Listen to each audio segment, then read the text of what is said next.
tal, amigos? Buenos días, bienvenidos. Viernes 16 de septiembre, estamos listos para comenzar esta emisión de noticias. Un gusto compartir con ustedes y contigo, Milton. Hoy, día de tu cumpleaños, enviarte un abrazo y desearte que tengas un lindo día y todas las bendiciones para ti. ¿Cómo estás? Muchas gracias, querida Liz. Gracias por ese mensaje y gracias a todos mis compañeros que nunca se olvidan. Vamos a ver que este sea un buen fin de semana, un buen día para cumplir años. Tenemos importantes noticias. Sí, también tendremos a los protagonistas de la noticia. Hoy nos acompañará en nuestro segmento de entrevistas Karen Sigel, asesora jurídica de la presidencia, para precisamente ampliar, conocer más detalles, ¿no? Fundamentar quiénes participaron en esta consulta popular, cómo se escogieron las preguntas, responder a aquellos que cuestionan el contenido de las mismas y más. Y también vamos a conversar con la ministra de Telecomunicaciones, Diana Maino, para hacer un balance de cómo está su programa de cobertura de penetración de Internet en el país y otros temas más que corresponden a su cartera de Estado. Esa es la agenda para hoy, Liz, viernes 16 de abril. De septiembre. De septiembre, empezamos de inmediato.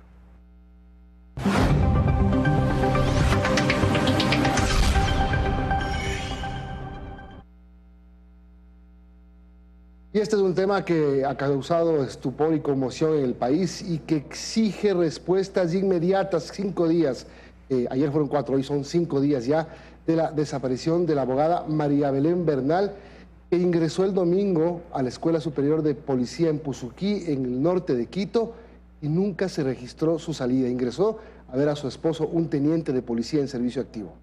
Así lo reconoció el ministro del Interior, Patricio Carrillo, ayer en este espacio. Lo cierto es que desde ese ministerio se indicó que se tiene que activar el protocolo exhaustivo de búsqueda. Ayer, como veíamos, con drones, helicóptero, con canes, se inició esta búsqueda, y además se pronunció el presidente Guillermo Lasso, incluso ofreciendo una recompensa a quien dé con el paradero también del esposo, ahora sospechoso, el teniente Cáceres. Pero Liz, con 2 hechos aquí que llaman la atención y que realmente indignan. El primero es que estuvo este hombre en manos de las autoridades y le dejaron ir, lo dejaron ir. Sí, si bien es cierto, no tenía una boleta de captura, ni tenían, digamos, alguna disposición judicial de retenerlo, pero por lo menos tenía que tener, si es que era sospechoso de esta desaparición, tener algún tipo de vigilancia para que hoy no ocurra lo que está ocurriendo, que es no se sabe su paradero. Y el segundo es una falla de seguridad en el ingreso de la escuela de policía que no registra, digamos, lo que registra la salida de este vehículo, pero que no se sabe qué llevaba dentro. Es realmente increíble y causa conmoción, indignación que en la propia escuela de policía desaparezca una persona. Sobre todo ciertos puntos sobre lo que tú has mencionado, Milton, ¿no? Porque en el testimonio que rinde el esposo de la abogada Bernal, él dice que tienen una discusión y que a esa hora de la madrugada la deja cogiendo un taxi en una de las avenidas de Quito, y no sé cómo no llama la atención algo así, ¿no? Que si sales no la lleve a la casa, sino que la deje a su suerte a esa hora de la madrugada. Y por otra parte, el ingreso a la escuela de policía a altas horas de la noche, la salida también a esa hora de la madrugada, porque de lo que se dice, el teniente Cáceres salió en su vehículo y regresó después de 40 minutos. Entonces, los controles, como tú decías, también que se establecen, ¿no? La madre permanece afuera de la Escuela Superior de Policía exigiendo respuestas. Escuchemos las declaraciones del día de ayer. Desde el inicio de este lamentable suceso se realizaron todas las diligencias investigativas y periciales para probar el grado de participación de los responsables en este hecho, trabajo que se ha coordinado con la Fiscalía. Todos los elementos obtenidos en la escena del delito se encuentran en cadena de custodia a disposición de los operadores de justicia. En el ámbito administrativo, el oficial sospechoso, al ausentarse por 3 días, afrontará un proceso disciplinario que, de acuerdo al reglamento, le acarrearía la destitución y baja de las filas policiales. necesito por favor que me la devuelvan. Estoy aquí entró y por lo tanto voy a seguir luchando para que me devuelvan. Y ellos no quiero que garanticen la institucionalidad, sino el derecho a la vida de mi hija. Ella entró con vida, señores. Los agentes del orden tienen como obligación estatal encontrar a las personas, no desaparecerlas. Y menos aún en una institución, en un regimiento, en un estamento que está absolutamente controlada por estos agentes del Estado. Bueno, ahí a lo que tú decías sobre la madre que está a la espera, solamente agregar que hay un hijo también que está esperando el regreso de su madre. Él inició esta campaña en redes sociales de pedir que le ayuden a encontrar a su mamá y es una familia que está a la espera de respuestas, ¿no? Qué frase más fuerte la de la fiscal. Tienen la obligación de encontrar a las personas, no de desaparecer. Fuertísimo. Mensaje claro. 7 y 6. Vamos en directo, Liz, a la Escuela Superior de Policía en Puzuquí, en el norte de Quito. Ahí está Daniela Valencia dándole seguimiento a este tema cuando se cumple el 5º día de desaparición de María Belén Bernal. Daniela, buenos días. ¿Qué novedades nos tienes? Buenos días, Milton, Liz, amigos televidentes. Pues les cuento que a esta hora aquí la situación en la Escuela Superior de Policía Alberto Enríquez Gallo pues es normal. Realmente es poco el movimiento que se ha registrado a esta hora de la mañana. Recordemos que este es el último sitio en el que se vio a María Belén Bernal a las 0:45 del 11 de septiembre. Según las investigaciones, ella vino a visitar a su esposo Germán Cáceres a estas instalaciones y 2 horas después, aproximadamente unas horas después, el esposo salió por la parte posterior de esta escuela en su vehículo. El ministro del Interior, Patricio Carrillo, dijo que no se había podido cerciorar si ella iba al interior del vehículo, pues este carro contaba con vidrios polarizados. Se han hecho varias investigaciones, varias pericias, se han tomado las versiones de quienes estaban al interior de la Escuela Superior de la Policía. También se realizaron exámenes con luminol, esto es un examen para encontrar rastros de sangre. Entre todas las pericias y todo lo que se ha encontrado al interior de la Escuela Superior de Policía estaba una cartera de María Belén Bernal y también un zapato. Lo curioso de este caso, ustedes como ya lo contaban, es que el esposo fue quien alertó de esta desaparición. El primero le informó a la mamá de María Belén Bernal y el 13 de septiembre puso la denuncia en la Fiscalía General. Aquí se da esta controversia entre la Fiscalía y la Policía, pues la Fiscalía ordenó que se diera una vigilancia policial a Germán Cáceres. También se conoce, según lo que dijo el comandante general de la Policía, Fausto Salinas, que él está prófugo, pues desde hace 4 días no ha venido a trabajar aquí a la Escuela Superior de Policía, donde labora como instructor. El presidente, ustedes ya lo decían, reaccionó en su cuenta de Twitter y pidió que se diera una recompensa para la persona que dé con el paradero de este. Les podemos compartir al momento. De ser necesario nos volveremos a enlazar. Un buen día.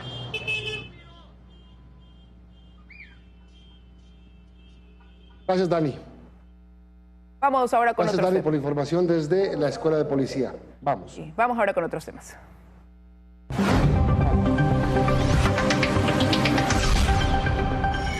Y el día de ayer en la Vicepresidencia de la República, el gobierno firmó un acuerdo de pago con el IES para cancelar $300 millones hasta diciembre de este año, que forman parte de esa deuda millonaria que se dice supera, ¿no? Tienen una cantidad extremadamente alta que todavía no se logra precisar a ciencia cierta cuál es, Milton. Pero en todo caso, pues ya hay este compromiso. El primer desembolso, se ha dicho, se haría tal vez la próxima semana y sería de $61 millones. Así es, sí, como tú lo describes, supera, no se sabe cuánto supera, porque realmente es un tema muy complejo. El ministro de Economía dijo ayer, nos hacen auditoría y nosotros vamos pagando. Ese es el procedimiento, incluso el presidente, el director del IES ayer lo describió, ¿no? Tiene que ser una auditoría a la que vaya determinando cuáles son los montos y por qué se le debe cada monto, para que se pueda justificar y pagar. Por lo menos este acuerdo de pago de 300 millones inicial es un buen avance. Bueno, no es tan inicial porque ya hubo un pago este año de 150 adicionales. Eso fue en junio. Lo que sí, hablando de esas auditorías, precisamente el presidente del directorio del Consejo del IES decía que necesitan contratar más auditores para poder avanzar en el cobro y pago de esta deuda. Es una deuda de algunos miles de millones de dólares deuda de muchos años, de más de una década, y es la deuda que tenemos que cuadrar. Tenemos la necesidad de contratar una compañía de auditoría externa para que valore de los montos que se adeudan a las empresas y clínicas privadas que por tantos años han clamado que se las auditen para luego pagar. Hoy día no se les puede pagar, algunos, unos por falta de fondos y otros porque no existe la auditoría. En la medida que el IES las va auditando, las vamos auditaron, nosotros estamos pagando.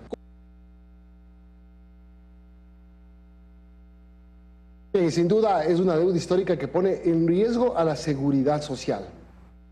Pero vamos a revisar detalles de cuáles son los valores pendientes. Según el último informe actuarial, el gobierno le debe al Instituto Ecuatoriano de Seguridad Social 8.309 millones de dólares. De esa cifra, más del 50%, es decir, 4.576 millones, el IES reclama al Estado por atenciones de salud a jubilados y a personas con enfermedades catastróficas, valores pendientes que se arrastran por más de 20 años. Otro porcentaje de la deuda, 2.676 millones de dólares, corresponden a las obligaciones pendientes de pago por la contribución estatal para cubrir el 40% de las pensiones jubilares. 776 millones de dólares por el Seguro Social Campesino, 22 millones por la devolución del IVA y 53 millones de dólares por riesgos del trabajo.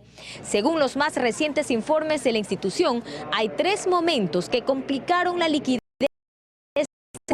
La forma de 2011 en que se acepta la atención a los hijos de afiliados menores de 18 años. Esto ha provocado un déficit anual de 257 millones de dólares. La aprobación de la Ley de Justicia Laboral, que eliminó el aporte del Estado del 40% de las pensiones jubilares. El entonces presidente de la República, Rafael Correa, dijo que el IES tiene un superávit y que no necesitaba el pago. Y ahora hay un perjuicio de más de 5.500 millones de dólares. Otro de los cambios que puso en aprietos la liquidez del IES, la resolución 501 que redistribuyó los fondos del Fondo de Pensiones al Fondo de Salud. Joana Ramos, 24 horas. Son las 7:13 de la mañana, con este momento de ir a un corte. Ya volvemos con más noticias.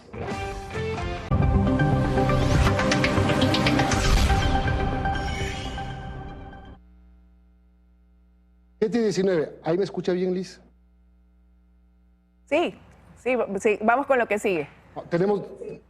Definitivamente tenemos un retraso mucho más amplio que antes. Hay una demora, ¿no?, en la conexión. Hay que arreglar eso. Bueno, sigamos analizando las preguntas de la consulta popular. Lo hemos estado haciendo desde que el presidente Lasso anunció las preguntas y hoy seguimos en esto. Y esta corresponde a ese planteamiento de reducir el número de asambleístas. La consulta popular propone la posibilidad de disminuir el número de legisladores planteando esta pregunta. ¿Está usted de acuerdo con reducir el número de asambleístas y que se los elija de acuerdo a los siguientes criterios? Un asambleísta por provincia y un asambleísta provincial adicional por cada 250.000 habitantes. 2 asambleístas nacionales por cada 1.000.000 de habitantes. Y un asambleísta por cada 500.000 habitantes que residan en el exterior, enmendando la Constitución de acuerdo con el anexo 4. Actualmente en la Asamblea hay 137 asambleístas, cifra que se calculó con base en el censo de 2010, cuando la población era de 14,4 millones de personas. Según las proyecciones del Instituto de Estadísticas y Censos, INEC, actualmente somos más de 18 millones en Ecuador, por lo que si la fórmula actual no se modifica, para 2025 elegiremos a 150 legisladores. Pero si entra en vigencia la propuesta de esta consulta, con los resultados del nuevo censo poblacional, el número de legisladores pasaría de 137 a aproximadamente 120. 36 legisladores nacionales y 84 provinciales. Es decir, cerca de 17 asambleístas menos que los actuales. El cálculo del número de asambleístas en proporción con la población se efectúa desde 1861. La Cámara de Representantes en Ecuador de 1979 estaba conformada por 69 representantes, por ejemplo. En tanto que en 2007 el Congreso Nacional estaba conformado por 100 diputados. Entre mayo de 2021 y abril de 2022, la actual legislatura de 137 asambleístas ha ejecutado un presupuesto de 42,4 millones de dólares. El 84% de este monto destinado en gastos de personal. Más allá del análisis presupuestario y cuantitativo, el debate se centra en que si la reforma que se plantea garantizará una mejor representación en la Asamblea, o si acaso mejorará la calidad de sus integrantes. En Guayaquil, Carlos Acoto, 24 horas. Amigos, bienvenidos. Para el cálculo de la inflación, el INEC usa una canasta de 359 productos, cada uno con una ponderación diferente, y para agosto reportó que habían subido 3,8% en el último año. Esa es la inflación tal como la conocemos. Para ver de dónde ha venido la inflación, imaginémonos que la canasta no tuviera 359 productos, sino solo combustibles. En ese caso, la inflación sería 26%. En otras palabras, la suma ponderada de los precios de la extra, la super y el diésel es 26% más alta que hace un año. Y si solo hubiera alimentos, la inflación sería de 5,2%. Por lo tanto, es evidente que una parte de la inflación que estamos viviendo ha venido de los combustibles y los alimentos. En otras palabras, si en la canasta no hubiera ni combustibles ni alimentos, la inflación estaría en 2,1%. Y eso es lo que los técnicos llaman inflación subyacente, que es la inflación total menos estos elementos que siempre en toda economía son muy volátiles. Muchas gracias. Economía para todos.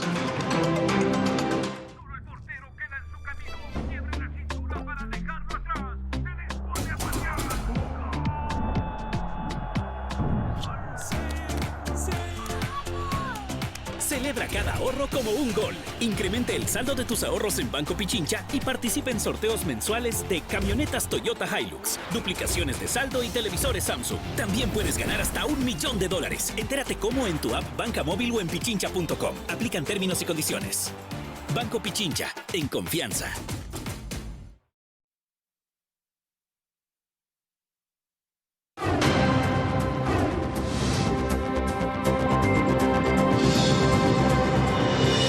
Momento de las entrevistas en 24 horas. A esta hora saludamos a Karen Sichel. Ella es asesora jurídica de la Consulta Popular, trabaja en la Presidencia de la República. Doctora, gracias por acompañarnos. Lo primero que quiero saber, y creo que la gente se pregunta, es ¿cómo llegaron a determinar las preguntas de este referendo? Las 8. ¿De cuántas escogieron? ¿Quiénes propusieron? ¿Por qué estos 3 temas y no otros diferentes como empleo, como, no sé? Muchísimas gracias, Milton, por la invitación. Bueno, para llegar a estas 8 preguntas con estos 3 ejes, primero seguridad, luego institucionalidad y protección del ambiente, nosotros recetamos alrededor de 220 propuestas, tanto de la ciudadanía, que mandaban propuestas oficiales al Palacio, o mandaban propuestas también al presidente, o el presidente en sus viajes traía ciertas propuestas también para nuestro análisis. Y también nos reunimos con organizaciones de la sociedad civil, revisamos también las propuestas que se habían efectuado a la Corte Constitucional y veíamos el interés, digamos, de la ciudadanía respecto de las preocupaciones principales que enmarcan el tema de la seguridad y del Estado institucional del Ecuador. Luego, para hacer la selección, se analizó principalmente la jurisprudencia de la Corte Constitucional y la medida en la cual nosotros, a través de la enmienda, podíamos realmente proponer cambios estructurales al país en función de las limitaciones que ha dicho la Corte. De 200 preguntas propuestas o propuestas de preguntas, la mayoría de los temas que se terminaron eligiendo, porque uno puede decir, ok, el tema de seguridad, perfecto, vivimos una crisis terrible, ojalá esto sea parte de la solución, porque no es la solución. En el tema institucional también se necesitan cambios, tampoco es la solución, pero sí puede ser parte.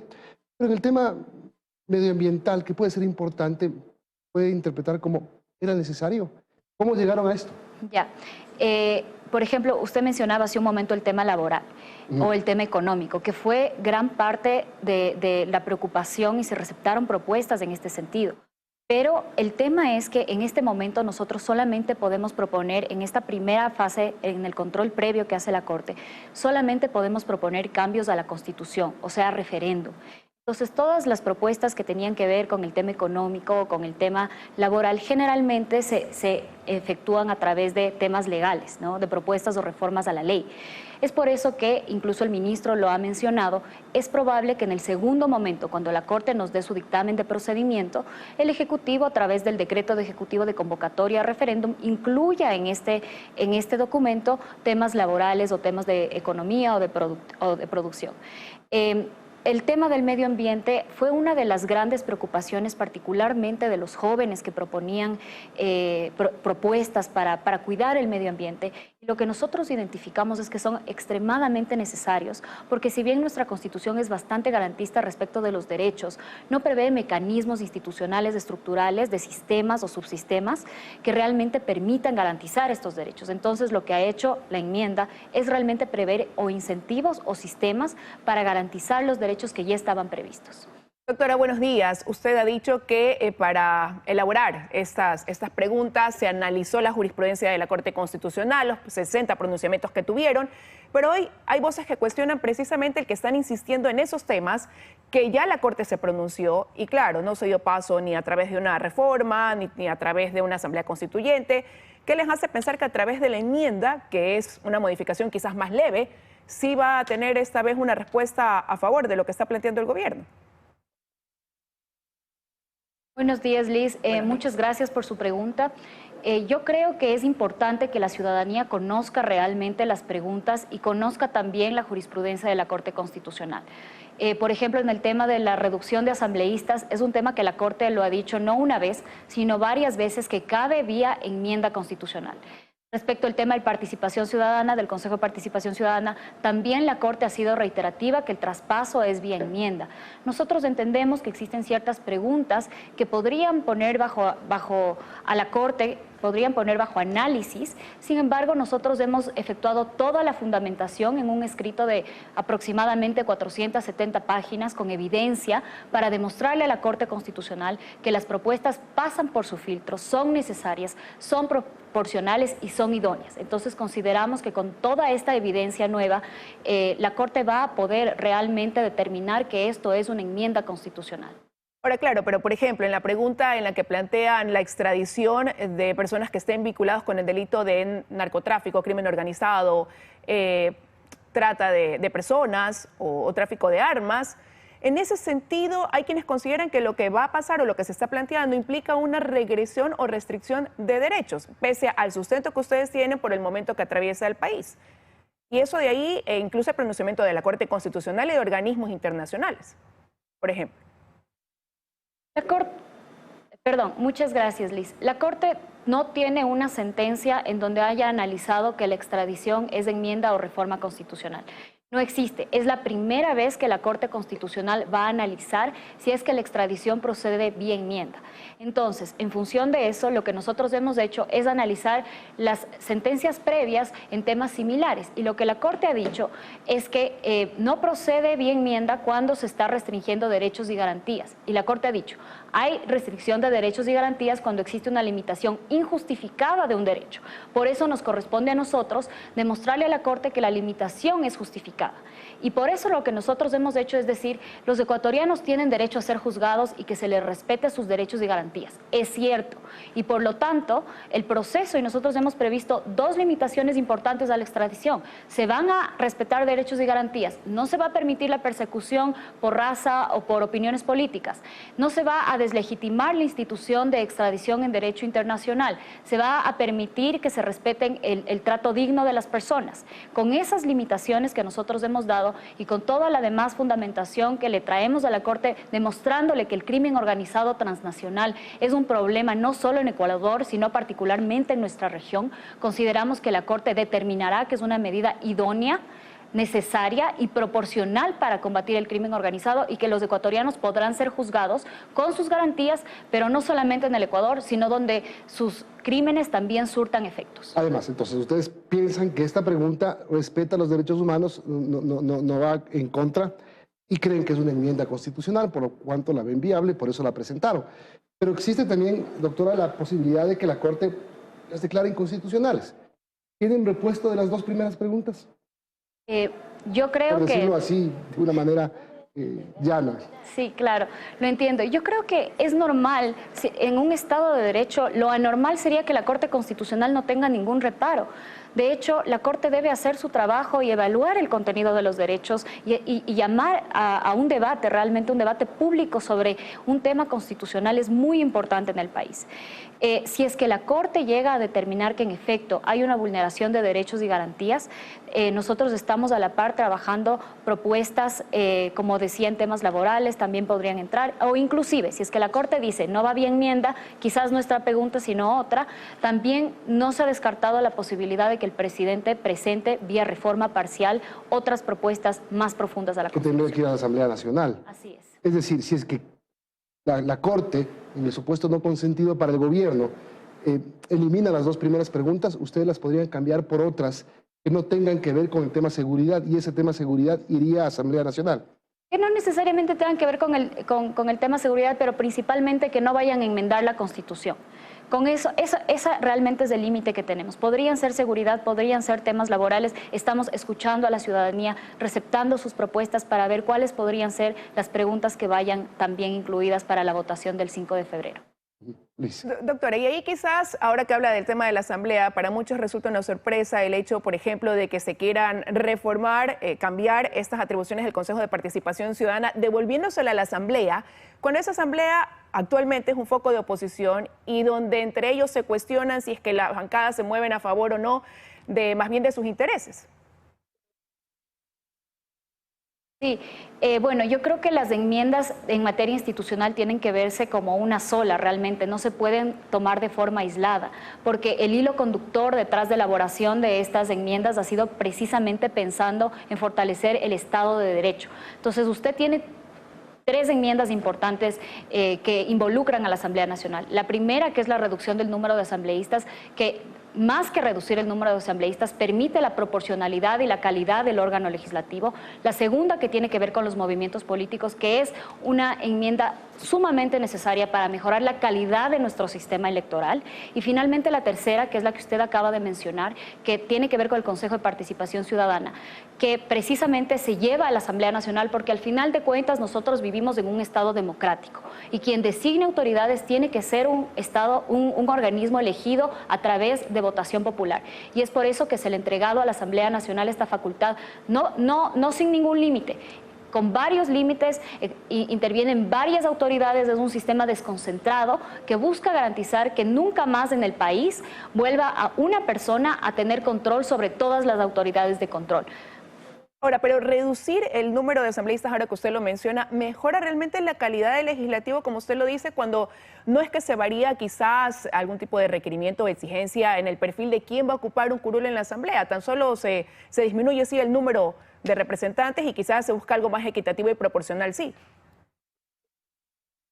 Nótese que la enmienda está aumentando el número de asambleístas nacionales, básicamente a 34. Eso es un cambio fundamental para la conformación del órgano legislativo, porque permite la proporcionalidad de la representatividad. Y existen estudios, no estudios improvisados, de 45, de 60 años, de entre 36, de entre 23 países, donde básicamente lo que dicen es la forma en la que está conformada el Parlamento importa. Importa por la proporcionalidad, porque mejora la representatividad, porque mejora la calidad del trabajo legislativo. Esta no es una enmienda estética o cosmética que solamente busca reducir el número de asambleístas, busca mejorar la representatividad. Pero usted dice, aumenta el número de asambleístas nacionales, pero va a disminuir el número de asambleístas provinciales en algunas provincias, que se van a quedar con uno. Eso también puede ser visto como una merma a la representatividad o al derecho a la representatividad de algunos lugares del país. Sí, entendemos esa crítica. Lo que nosotros hemos mantenido es la representación territorial. Precisamente la Corte en sus sentencias ha dicho que ese es el límite de la enmienda.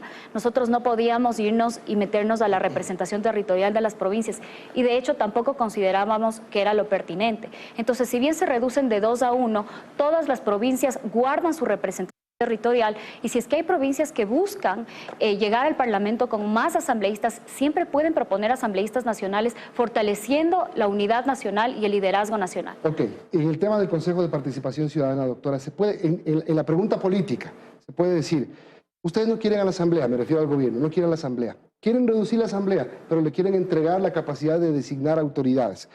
Contrasentido político, pero bueno, ok. En el tema de quitarle las facultades al Consejo de Participación, en el anexo dice que el presidente será quien proponga las ternas para que los elija la Asamblea. ¿No es como cambiar un poco la concentración de poder y volverlo más presidencialista el sistema? Sí, muchísimas. Esa es una gran pregunta, Milton. Realmente que es un sistema bastante más complejo. El presidente no es que nomina en todos los casos y además el presidente no es que tiene la facultad libre de nominar, sino que se alimenta su terna de distintas autoridades del Estado. Le pongo un ejemplo. En el caso de la Fiscalía General del Estado, el presidente recibe binomios de la Fiscalía General del Estado. De esta manera, los fiscales algún día van a poder buscar ser fiscal general del Estado. De la Contraloría General del Estado, que es un órgano que trabaja en colaboración con la Fiscalía, y el presidente envía su binomio. Se hace un análisis de meritocracia y el presidente no puede poner a más de una persona que haya conformado su binomio en la terna. Es decir, el presidente no tiene aquí la facultad, no concentra la facultad nominadora y aún así, después de la nominación, esto pasa a un proceso de escrutinio en la Asamblea Nacional. Doctora, justo ahora que usted nombra a la Fiscalía, ¿por qué si se reunieron con mucha gente no se sentaron quizás con la titular de ese organismo que ahora está cuestionando la forma de autonomía que se propone o se plantea en la pregunta, cuando ella ha pedido en reiteradas ocasiones esa autonomía, dice que es necesaria, pero tiene sus objeciones, sobre todo por la creación de ese Consejo Fiscal? Sí, Liz, nosotros receptamos las observaciones de la ciudadanía y también de la fiscal. Yo quiero recordar al país que hace unos meses, hace unos años, el Comité por la Institucionalización Democrática propuso una reforma parcial muy similar a la que está proponiendo el presidente, en donde se le otorgaba la autonomía a la Fiscalía. Y dentro de ese debate en la Asamblea, muchas personas demostraron su preocupación sobre que la fiscal concentre por completo este poder. Ahora, nuestra preocupación ha sido, más bien, que la designación, la evaluación y la sanción de fiscales quede en manos de una unidad administrativa, cuando el Sistema Interamericano de Derechos Humanos ha sido muy claro en establecer que los fiscales son operadores de justicia y que por lo tanto quienes les seleccione, sancione y también les evalúe tienen que ser entes especializados, por lo cual el Consejo Fiscal es una entidad especializada. Los pone la fiscal porque es parte de su autonomía y eso está perfecto que sea así, pero el Consejo Fiscal le ayuda a la fiscal y son personas que al menos tienen que cumplir los mismos requisitos que un fiscal para ingresar a la carrera. Entonces realmente es una medida de profesionalización de la carrera fiscal, porque no puede volver a pasar que un órgano administrativo, como actualmente es el Consejo de la Judicatura, que no conozca sobre administración de justicia penal, esté sancionando, seleccionando y evaluando a fiscales. Esta es una medida que realmente lo único que busca es la profesionalización de la Fiscalía, sin mermar el criterio de la autonomía de la Fiscal General del Estado. Doctora, se nos acaba el tiempo, pero para terminar, ¿cuál es el plan B? ¿Replantearían preguntas de ser necesario? ¿Qué pasa si la Corte Constitucional se pronuncia de manera que ustedes no esperan? O sea, algún rechazo a esta propuesta de enmiendas. ¿O no tienen plan B? No, realmente lo que nosotros hemos hecho un trabajo muy fuerte para fundamentar las preguntas. Creemos que la Corte tiene una oportunidad para revisar estos temas a profundidad, la ciudadanía también.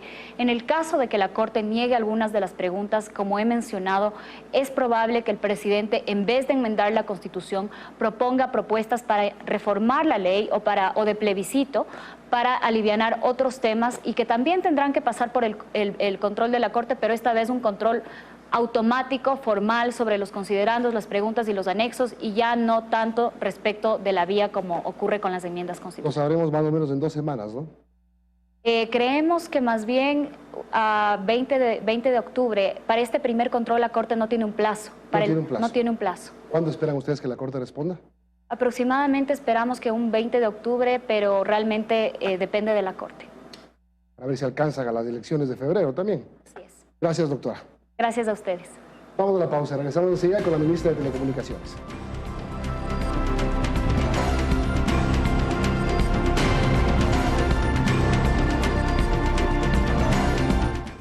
Yo voy a acabar con esa acidez. San Andrés Naranja comienza a actuar en segundos. Dicen que el amor de tu vida no es... La bienvenida inmediatamente conecta la ministra de Telecomunicaciones, Viviana Maino. Gracias por estar con nosotros, ministra. Buenos días. Algunos temas que evacuar con usted. El primero, la pandemia nos cambió la modalidad, convirtió cada casa en una oficina y este teletrabajo se ha quedado instaurado para muchas empresas. Preguntarle cómo estamos en materia de conexión considerando eso y si se puede decir que estamos en un país donde las conexiones son seguras. Bueno, muchas gracias, Liz. Encantada de estar aquí nuevamente. En efecto, la pandemia cambió nuestras vidas a nivel global, subiéndonos 5 años de impacto en una evolución que hubiera sido normal por 1. Luego de ello nunca volveremos a ser iguales y el teletrabajo no solo es trabajar en casa, sino la cantidad de actividades, de búsquedas y de complemento a un trabajo físico que hoy continuaremos haciendo en adelante en nuestra casa. Que hemos trabajado en conectividad, hemos puesto nuestro mayor esfuerzo, diríamos que es nuestra línea base, la conectividad, su incremento. Hemos trabajado en la conectividad de 53 nuevas parroquias rurales en ese tiempo del gobierno, más de 6.000 puntos Wi-Fi gratuitos en centros de salud, educación, escuelas y juntas parroquiales. Y finalmente, repotenciación de 1.100 radiobases, un poquito más, de 2G a 4G, o sea, solo voz, antes y hoy datos. Total, 3.3 millones de personas que han accedido hoy a Internet y antes o solo tenían voz o no tenían nada. Una ratio grandísima que lo que permite, además de conectar a la población y llevarle oportunidades, como es lo lógico, digamos, permite acceso digital a la inclusión financiera y permite también que esa población se incluya en la masa productiva porque justamente es la población más remota, la población rural. Milton. Ministra, buenos días, ¿cómo está? ¿Cuál es el porcentaje entonces en este momento de penetración de cobertura de Internet en el país, de Internet? Sí, estamos trabajando en 4G todo. De hoy para adelante y hasta el 2025 tendremos un 92% de cobertura territorial de 4G, porque eso es lo que nos va a permitir desarrollar nuevas tecnologías e ir hacia una verdadera transformación digital. Respecto al número, teníamos 60 y algo más por ciento de 4G, hoy tenemos 75%. Acabaremos en 80 este año 2022 de cobertura territorial de 4G. En cuanto al número de población, eso significa 14,5 millones de personas que tienen acceso a 4G en el país, que como verá es un porcentaje bastante importante y que elevaremos sensiblemente hacia el siguiente año. Ahora, también comenzaron un proceso, ministra, de digitalización de servicios y procesos. Hace 6 meses atrás había un 30% avanzado, la meta era de aquí hasta fin de año llegar a un 10% adicional. Ya quedan 3 meses para que se acabe el año. ¿Cuánto más se ha logrado? Vamos a llegar. Nosotros trabajamos en un ritmo realmente acelerado. Créanme que no conocemos un día de descanso, porque eso es lo que el sector en sí, la tecnología demanda, y porque además todos estos temas tecnológicos y de comunicación son una herramienta fundamental no solo para nuestra área, sino para todos los demás del gobierno y de la sociedad. Es una herramienta indispensable que debe desarrollarse. En ese sentido, hemos trabajado fuerte en, por ejemplo, simplificación y agilización de temas digitales en acuacultura y pesca, en vivienda, en ARCSA, en los temas de registros sanitarios y aduanas. Que falta mucho todavía, falta mucho porque llegar a un estado digital es un tema que toma sus tiempos y dificultades, pero lo hemos hecho al ritmo más rápido que se ha conocido y para eso entiendo que hablaremos de la agenda de transformación digital pronto. Y ahora, sí, las fases, digamos, los territorios que van cubriéndose, por ejemplo, le quiero preguntar lo de Galápagos. ¿Qué pasa con la fibra óptica en Galápagos, el proyecto de conectar a Galápagos? Justamente la semana anterior, el proveedor de servicios principal de conectividad en Galápagos es CNT, por temas que evidentemente son claros, como la compensación económica, es un territorio con poca población, por tanto la conectividad allí cumple más un rol de Estado social. Se acaba de definir un plan específico de repotenciación de la conectividad en Galápagos, justamente para apoyar más el desarrollo económico y turístico en las islas. Se implementará hacia fin de año o inicios del próximo año. Ahora, el mundo enfrenta un escenario de ciberataques y leía una data que decía que el Ecuador fue el país de la región en el 2021 con más del 34% de estos ataques, el que encabezaba la lista, ¿no? ¿Cuál es el escenario en este 2022? Bueno, mire, me da una oportunidad muy importante. Yo simplemente llamo a la ciudadanía porque a veces cuando pasan cosas buenas no las notamos. En este año no hemos tenido incidentes. Hemos subido 5 puntos en la escala mundial de ciberseguridad en el año y este año vamos a subir anterior y en este subiremos 6. Hemos lanzado la Estrategia Nacional de Ciberseguridad, la primera herramienta que tiene el país al respecto, construida con la Unión Europea, con la OEA, con el gobierno de Estados Unidos que nos apoya muchísimo a diario en el tema y estamos desarrollando capacidades mucho más robustas en esta materia sin decirle que no falta mucho más, pero el Ecuador está posicionándose mucho más en el tema. Mi viceministro y nuestros principales técnicos acaban de regresar de Estonia, que es el país más ciberseguro del mundo, en un entrenamiento ya práctico. Como le digo, venimos trabajando con la Unión Europea y con Estonia un año ya. Ministra, ahora sí lo que usted mencionaba, la agenda de transformación digital 22-25, 7 ejes, ¿cuáles son? Lanzamos la primera agenda de transformación digital de toda la región de Latinoamérica. Ecuador por primera vez tiene una agenda de transformación digital, toda la región, y nosotros somos los pioneros. Tiene 7 pilares fundamentales. Voy a mencionar 2 o 3, inclusión financiera, que es muy importante, obviamente infraestructura, que se refiere a la conectividad, protección de datos, lo que conversábamos hace un momento, y tal vez capacitación, porque eso es el cierre de la brecha digital de las personas. Estos 7 grupos o pilares se traducen en planes de acción que ya estamos trabajando con los 400 actores. Se formó esta agenda, la levantamos con toda la sociedad, no es una agenda de gobierno, es una agenda de un país que deberá de ir hacia la digitalización integral, y estamos con esta primera herramienta. Hacia enero, los planes de acción que vamos a desarrollar serán obligatorios para todas las áreas que tienen que ver con esos 7 pilares. ¿Qué lograremos? Que se trance más en línea, con mayor seguridad, que las transacciones económicas, financieras de la banca se realicen también en línea, de la banca y de los demás sectores financieros y cooperativas y demás, lo cual nos ayudará en una trazabilidad del dinero, en una certeza no solo de los datos, sino de la parte financiera. Ministra, en 30 segundos está nuevamente abriendo la puerta a retomar el análisis de la ley de inversiones. ¿Cómo eso va a repercutir en la cartera de Estado que usted representa? Tenemos una sección importante en la ley de inversiones que tiene que ver con la información en la nube y con la seguridad y protección. Hemos hecho mucho por la inversión. De hecho, vamos a duplicar las inversiones este año como estamos en el sector, por su crecimiento natural y por las destrabas que le hemos hecho en el año. No le hemos puesto los incentivos, pero le hemos quitado trabas. Y eso es muy importante. Y no sé si tenemos más espacio porque quiero aprovechar. Se nos acaba, teníamos 30 segundos. Cédula digital la pueden revisar en la app GovEC. En vez de llevar su cédula física, la puede tener en su teléfono, en el app de GovEC. Todos los ciudadanos la tienen cargada, aún no la hemos lanzado, pero quería hacer el anuncio acá. Y será algo de uso oficial en los próximos meses, obligatorio, que tiene de importante que es segura. Ya su identidad no estará sujeta a que se pueda perder, extraviar o que la pueda dejar en un lugar. Su cédula física, mientras sube a hacer un trámite, la tendrá cargada en su celular, y quien se la solicite podrá ver que usted es usted. Obligados a ser cada día más tecnológicos. Gracias, ministra, por habernos acompañado esta mañana. Muchas gracias. Buenos días. Gracias. Cuando lancen la cédula digital nos invita, ministra. Gracias.